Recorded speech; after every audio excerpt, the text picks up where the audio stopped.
What's good? Welcome to Spawn. Thought we'd entertain the masses, as it were. Hope you guys are having a great day. We sure are here at Spawn inside the shop, ready to tie some flies live.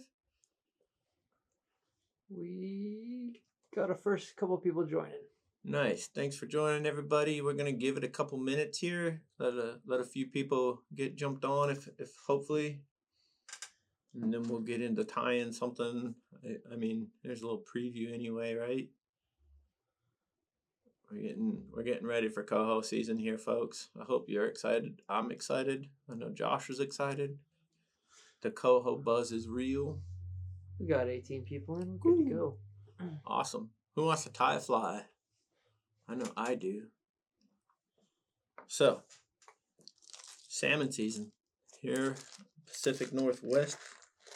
Not sure where you guys are jumping in or jumping on from, but I hope you have some of the same species around to chase. And if not, I hope you like watching our videos, because then you can catch these fish vicariously through us, which is awesome because usually we're fishing vicariously through you guys. Less Than Civilized says what's up. And what's up? Clayton says just got into fly tying. Nice. The website is awesome. Thanks, Clayton. Stick with it. There's a lot of fun in your future. Congratulations for joining the best hobby possible, at least in my opinion. All right, so let's talk about what we're going to tie today. We're tying coho flies. Great. Specifically, we're going to play with some guinea feathers. We're gonna tie something like this. So it's pretty simple, but it does incorporate some guinea in maybe a slightly different way than what you've seen before. So you've seen the hobo spay, of course, which incorporates guinea, all that good stuff. A lot of Atlantic salmon flies have that guinea involved, but then you get into the western sort of flies, the western US, and that guinea becomes less prolific, which I'm not sure why. But we've got a bunch of guinea, and we happen to enjoy using it, and it catches a lot of fish, so we're going to share what we do with that guinea. So in the vise today, I've got an SA254, which is a jig style hook from Ahrex that Spawn did help design. And for the bead, I've got the Spawn Tungsten slotted football bead. This is 7.5 millimeter in pink. So we've got to get some weighted wire on here to keep that bead in place for us. 6 wrap is all I'm looking for.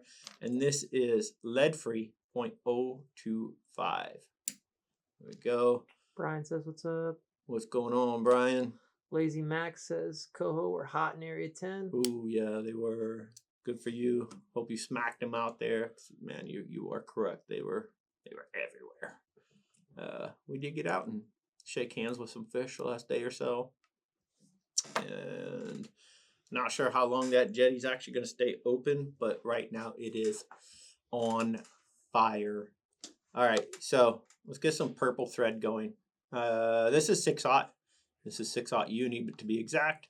But whatever you have at home, something in that 6/0 or 140, any of that's going to be great. Pink, blue, purple, black. You don't have to match every little aspect. I do, because I'm here and I have all these great materials at my disposal, and I'm a material junkie, so even if they weren't here, I'd still have them at my disposal. But that doesn't mean you need every single color thread that's produced. So if you're looking here, I'm just watching this shank, and right where it starts to just barely curve, that's going to be my end spot. And so I wrap the thread down there. One, giving myself a thread base allows me to a little bit easier attach materials as we go up. That's why thread base.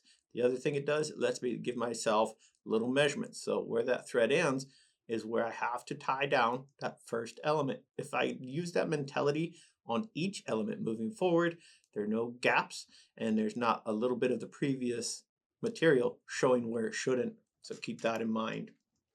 All right. Keep things fairly simple and yet very bright. I've got some micro Flashabou. This is their 1/100th of an inch cut in silver.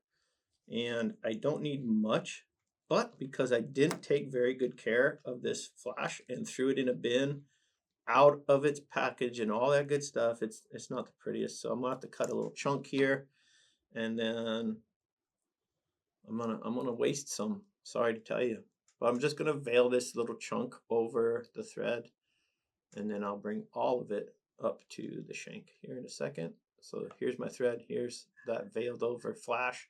And that's why we do it this way. So now if I want to move it back, I can. If I want to move it forward, I can. But put it right there, it's already somewhat attached. Now we just tie back over.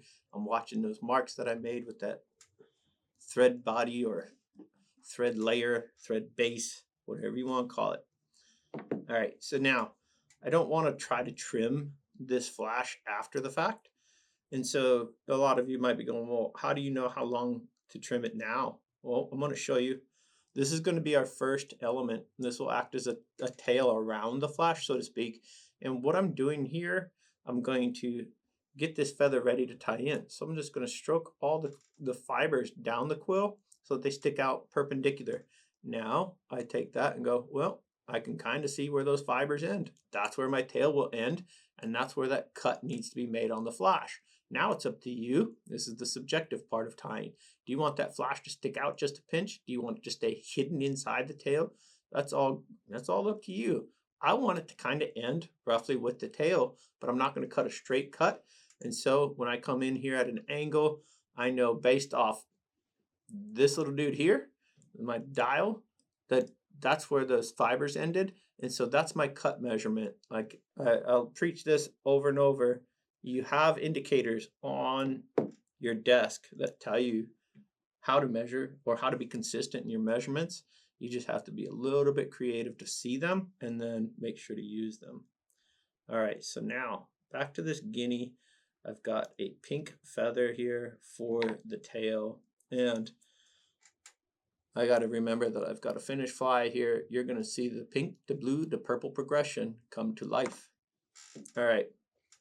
Let me trim the last bits of this. So here's my trimmed tip of that feather. And from there, let me bring my thread back to a normal spot, and let's tie that in. All right, Yahtzee. Spacing, right? That's going to be your only issue really on this fly. As far as picking feathers, this is cool. I know a lot of you are just so in love with doing math when you sit down to tie a fly. And to you that actually do like that, I'm sorry because I eliminated the math. If you grab 3 feathers that are roughly the same size, right? And I know this is tough because typically we're progressing. We're creating a taper and a fly, all these things. And so we generally get bigger as we go to the head. Not on this one. Here's why. When these fibers lay back, I want the blue fibers to lay halfway back on the pink, and I want the purples to lay halfway back on the blue. All I'm doing is staggering where they're tied in. So if the lengths of the fibers are the same, that's exactly what you're going to get. And even if it's slightly off, it will be slightly off on each progression as you go forward. Keep that in mind. So somebody asks if you are going to fish this fly off the jetty. Probably not. No, I'm not. So when I talk about the jetty being hot, I was there. I was in person. However, I was not fishing. I was moral support. I was a cheerleader. I was there to make sure everybody else was having a great day. I took a pretty good spill on the jetty not too long ago, and it left an emotional scar, a very mental image every time I go out there. And so until that's gone, I'll just be doing a little dance up top and going, hey, nice fish. So let's wrap this feather. So there's one full wrap. I'm looking for probably 2 to 3 wraps here. There's 2. I want that pink to really show, and we're going to get darker as we progress. So it's okay to have maybe 1 extra wrap. And so here's where I say maybe 3. So let's get all these unwanted fibers out of the way. We don't need to trap in any of that. All right, bring it up. I created that little V where the fibers come off the quill, and now I'm using that V to guide my thread.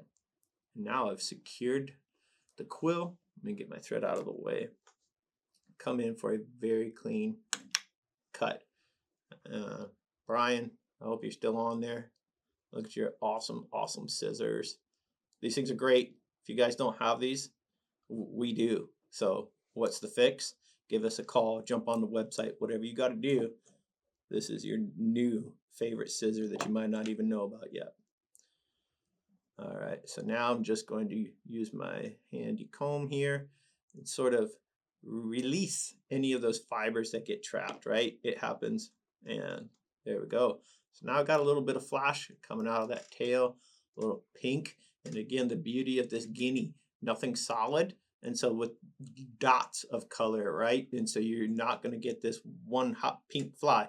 This is going to be mottled. So you're going to have all kinds of different flashes and blinks going on as you fish this through the water. And that, it seems to work. So here's something, solid tinsel chenille. You don't see me tie with this very much anymore. This is sort of an old school material, I guess, at this point. I've tied with it for a long, long time, so I guess it makes me old school as well. I've been called worse. So we're just going to tie this in. As you see, I'm not getting real crazy about cleaning off the fibers to get to that core. I'm not too concerned with it. This is a pretty collapsible chenille, meaning that if I accidentally get a half wrap over itself, you would never really know. And it's not so important that a human is going to see it, right? Does it affect the way it fishes? And so that's a good reason. So let's try to be smart here. We're thinking of again, we only have 2 more feathers or elements, but we're going to have to use this spacing. And so if I go completely halfway, it doesn't give me enough room to get 2 to 3 wraps of that next feather and still have this much silver. So we're going to call this the stopping point. So as this comes up, the thread follows. And again, right in that gap of what would have been a V if this had fibers like a feather, right? So everything kind of plays the same, even though it's a different material. Lazy Max says that he's glad to hear you're upright, and may the psyche heal up too. Hey, I agree. That jetty's no joke. It's not nice. It's mean. Just mean. She doesn't care. She's going to take what she wants. And certain days she's mean and nasty, and that's something I'll have to deal with. All right. Another question, if you got a second. Let's do it. What is the best brand of schlop and feathers? We get this all the time when it comes to brand preference for tying materials on a natural product. Yep. Yeah, that's a loaded question. So I guess leave us a note. What you're looking for. I'll answer it this way, and I'll be nice. So in the world of fly tying, especially, right? It's not a huge industry, so we kind of know, you kind of know who the players are. I'll say this: Hairline, amazing schloppen; Fish Hunter, amazing schloppen. There you go. Well done. All right, so at this point, I do have some turquoise, and I'll say turquoise blue. You can call it dark turquoise, fish, whatever you want to call it. Kingfisher blue. That blue. They say thank you. And absolutely. Ken B sneaks in with a good day. Oh, Ken B. How's it going in Australia today? All right. So we're going to tie this in right in front of that first little batch of our silver chenille. And trim out that little bit of excess tip that we don't need. I'm going to come right back just so you guys make sure you're aware that I'm always watching where that last element ends and the next element needs to begin. Again, I don't want gaps. I don't want the wrong stuff showing. Something to be aware of. You can make your flies better simply by slowing down a touch, giving it an extra glance, turning the vise, going, does it match on that side? There are ways to get better without spending $1,000 on new material every time or whatever it might be. Although we love when people spend $1,000 on material. I'm not against it. All right. So again, create that V, pinch off all the fibers you don't need, hold them against the quill, and I'm just going to run that thread right in that V. And this is something different for us to run both live, and we're also recording this on the big camera. So anything that you missed today, or you just want to watch it with a little bit less filler involved, there will be a full HD version, and it will be this fly specifically being tied on Sunday. So just tune in Sunday to our YouTube, our regularly scheduled YouTube, and you'll get to watch this fly again. We got some heat for that. Some fire. Nice. Hopefully my camera skills, they were a little rigid to start off with. I don't know about this, folks. He's already preempting it with excuses, so take that for what it's worth. All right, so we're gonna tie in this silver chenille again one more time, and make sure I'm getting it tied all the way back to where that blue feather's tied off. And let's see how many wraps we get. And we're just filling in the rest of this forward portion here. And it looks like we're going to get, this will be the last one. And that leaves me plenty of space for that purple feather. And again, as long as your spacing of this chenille is roughly similar, if you have same size feathers, they should all come back to the same point as you move forward. And it's kind of difficult when you're dealing with Guinea. It's not like a regular hackle feather or anything like that. By all means, there is some discrepancy in the fiber length, right? So a long feather doesn't necessarily mean long fibers coming off. You really have to look at each individual fiber and each individual feather. So tying with Guinea on its own might not seem like it, but just because you do would make you a more aware tyer, which makes you a better tyer. Something to consider, something to think about.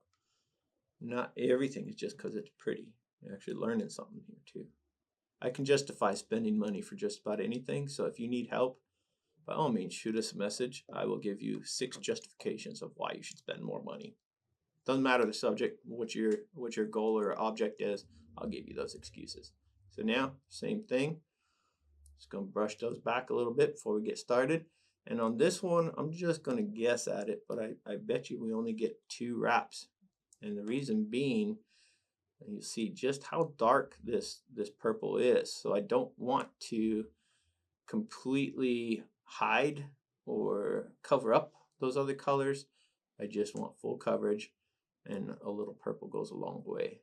There we go. See how those fibers want to argue a little. Just twist that quill so that it's got the inside of the quill facing the shank. And let me undo this one wrap, sorry. There we go. And now it should lay a little bit nicer. Depends on, I guess, what you want for the finished look. Some people really like that splayed out effect. I do to an extent. Keep in mind, once it's in the water, it's all going back. But I like to give it that little finished look before I even get it into the water. So I'll always, 99% of the time, I'm going to tie with that quill facing the shank, not on the side of the quill. It does give a different effect. Oh, that micro flash is sticky. All right, so getting in there, a nice cute little trim out, and again with the comb, make sure everything is as untrapped as is possible. And you can see there now it's kind of come to life. And so we have that taper. Again, we didn't do anything crazy to build the taper. The taper was built for us simply by getting 3 roughly the same sized feathers and then staggering where we put them in. How about that? Self-made taper. I don't know if it gets much better than that. And now, really clean up this thread neck, because even though this isn't getting tossed on the jetty, it will get eaten by a coho in one of our rivers. And those things are mean and nasty, and I love it. So we're going to do 2 whip finishes.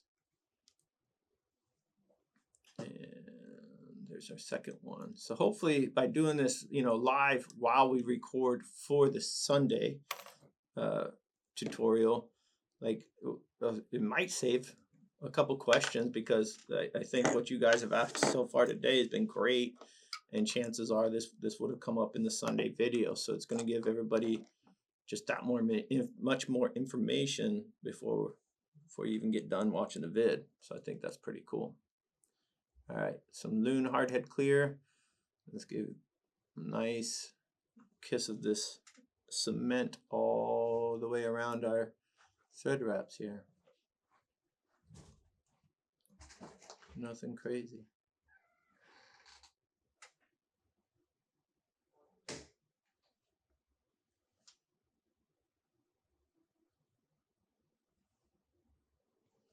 We are just about finished. My head cement is getting just a little thick in that bottle. Too much time transporting, and it tips and falls over. And then as it dries, of course, that mixes back in, and you end up with thickened head cement. It's no good, but we made it. So there we go. I don't know what you want to call this. I just call it a coho bug. So anytime you want to sit down and tie something for coho, I consider that a very productive use of your time. I hope you guys enjoyed this. I know I did. I had fun tying this with you. But if you had fun tying this or watching it get tied and you haven't subscribed yet, by all means, please hit subscribe. Please hit that like button. And we will see you guys on the water.